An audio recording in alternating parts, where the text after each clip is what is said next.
Hi, my name is Bart and welcome to Flannel. Today I'm going to be talking about my 24-hour Milsim setup. So how I choose a pack and what I carry in it for 24-hour event. So let's start with the pack itself. It's a 32-liter pack. It's a day pack. That's why they call them day packs, because you pack for a day. And I tend to choose smaller packs over larger packs for events because whenever I have a large pack and I see all of that empty space, it drives me crazy and I end up overpacking and thinking things that I won't need. So in the pack itself, I have my wet weather layer, cold weather layer, spare socks. We all seen Forrest Gump. We know how important socks are. Socks. Cushion sole, OD green. Try and keep your feet dry. I have a headlamp with white light and red light. I have my food and water and cooking kit. I have my sleeping system, face camel paint, and bandolier with spare ammo. After you chose your pack and your basic kit, consider your clothing. As you can see from this mostly empty table, most of my kit is an M81 Woodland. Why Woodland? Since I was a kid and I was watching every American action movie made since the 80s, I always thought that Woodland is just cool. That's why my group and me chose M81 as our standard uniform camo. So going from top of my head to my shoes. On top of my head, I'm usually wearing a boonie hat. As you can see here, I added screen to it to break up shape of my head. As my base layer, I'm usually choosing technical shirts. They are lightweight and moisture weakening. So for my top layer, I'm choosing between a combat shirt and a field shirt. If I'm wearing a plate carrier, I'm gonna go with a combat shirt. They were designed to work well in hot weather environment in combination with plate carriers. If I'm wearing a chest rig or a belt kit, I'm gonna go with a field shirt. Generally, they are much more rugged and have more pocket space. So if anything won't fit in the rig, I can still stuff it in the shirt. If it gets cold and temperature drops at night, I have a lightweight fleece with me.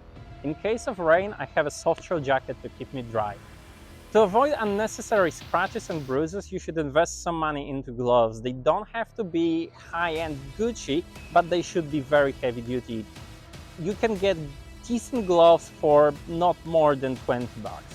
So my pants of choice are Cry-style G3 cut combat pants. I prefer them over regular BDU style pants, mostly because of the elastic inserts on knees, on your ass, and in your ball area, so you're avoiding tearing up when doing anything. You should expect to walk a lot on every Milsim event that you're ever gonna attend. That's why the choices regarding your boots are so important. I would recommend choosing trekking shoes over military style shoes, mostly because they're much more comfortable and the quality is superior to any military issued product that you will find. Let's move to your most basic needs, so food, water and shelter. Food and water. So generally speaking, your water intake in prolonged operation should be about 6 to 8 liters. For 24 hours, you will be good to go with about 4.5 liters. So I carry 4 liters of water in my pack and an additional small canteen in my chest rig.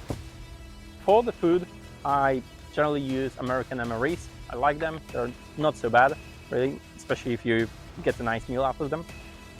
What is actually the thing that I like about them the most is that you can portion them in sort of small meals. So, for example, here I have a cheese spread and Italian breadstick. For the main meal, what people don't consider is that you can eat it cold. You don't really need to warm them up, especially when it's 30 Celsius outside. A hot meal is not exactly on top of your priority list. If I want to warm myself up, I carry a small S-bit stove, some fuel, and a metal cup, so I can still brew myself a cup of coffee, a cup of tea, and get myself warmed up before I'm stepping off in the night. So let's talk about my sleeping setup for a minute. Right now it's summer in Poland and we're getting 20 Celsius at night, so you don't really need that much. All you're gonna need is a sleeping mat to keep you insulated from the ground and relatively comfy, and a bivy bag to keep you dry if it rains. Some miscellaneous stuff to make your life easier. I carry most of it in a general purpose pouch. It has compression, so it's nice. It doesn't take a lot of space in my pack. First, what I would consider is your light and your signaling at night. To signal at night, I carry some light sticks. They have a piece of fabric attached to them, so you can make a basso with them. It's super visible and easy to spot. So the light, it's just a headlamp. It has red light, so that makes reading maps at night much more easier and less visible to other people. To give yourself that sweet Rambo look on Milsim, I would get some camouflage face cream. When you are applying it, remember to cover your neck, your ears, your hands if you're not wearing any gloves, basically any visible skin that you have. And remember that it wears off, so ask your buddies to check on your camo, and after some time it is very important to fix your makeup. So in case of any minor injuries, I carry a boo-boo kit. As you can see, it's in a zipper lock bag, not a fancy pouch. You don't really need to get a dedicated IFAC pouch for basic medical supplies. It should cover cases like scratches, bruises, cuts, maybe carry a splint if you know how to use it. Any electronic devices that you'll take with you will require power to work for the duration of the event, so except for checking them beforehand and swapping batteries for new ones, grab yourself a Ziploc, stuff it with batteries for each electronic device that you're taking with you. Additionally, if you're using apps like Iris Alpha or APAC, grab yourself a power bank to source the power for your phone for the duration of the event. To add more spectacle value and plain old fun to events, consider getting some pyrotechnics. Mostly I'm using Milsim Pyro made by either Pyrosoft or Tagin. As you can see here, I have an M18 smoke grenade made by Tagin and an M67 frag grenade made by Pyrosoft. As much as I love taking notes on my phone, it doesn't really work well in the field. That's why I carry a small waterproof notebook and something to write with. Whenever you're on a briefing and you're getting notes on the frequencies used by friendlies or target locations, having something physical to write on is invaluable. So having your basic kit squared away, let's talk about my actual tactical loadout. Let's talk about the content of the rig. In the leftmost pouch, I've got my Belfing radio. It's just a good enough radio, nothing to really talk about. In the AR pouches, I've got my 4 AR mags, quite obvious. In the rightmost pouch, I've got my water bottle. And moving on to the front of the chest rig, in the right, that's left, in my left general purpose pouch, I've got a compass, a notebook, and something to write with. And in the right one, the actually right one, I've got hand grenades. It's always good to have a hand grenade.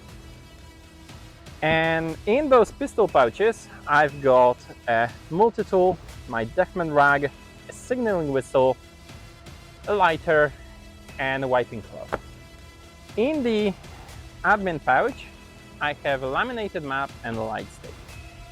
As you can see, it's quite a minimalistic setup for a chest rig, and especially considering that I'm going for a 24-hour event.